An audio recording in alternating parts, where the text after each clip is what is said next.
Hello, it's Ms. Johnson here. I'm going to run through some vector basics. First of all, a vector looks something like this.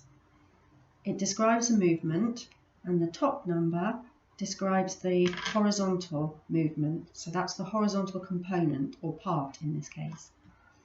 If that number is positive, like this, it describes a movement to the right. If it's negative, it describes a movement to the left. The bottom number here is the vertical component, and if that's positive, it describes a movement upwards. Negative, it describes a movement downwards. So what's the difference between a pair of coordinates, say 3, 4, and a vector 3, 4? This is a really common question.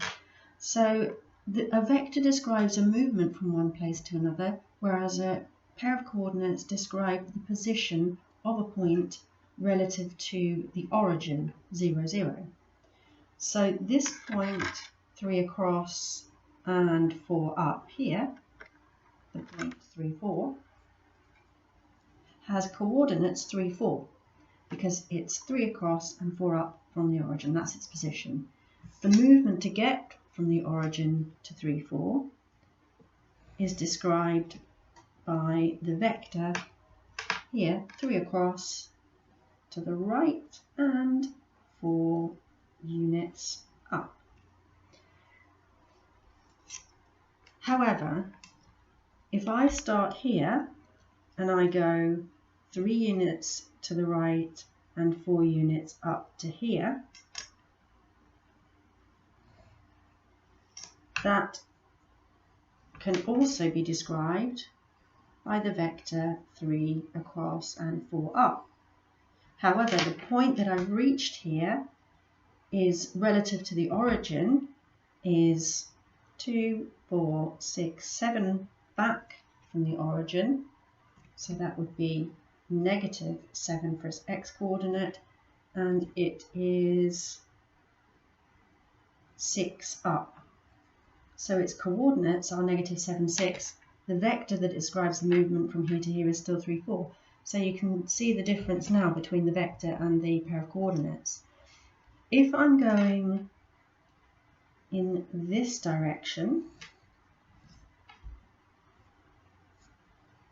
starting here and finishing here, I would be going 3 units to the left, so that would be negative 3, just like here.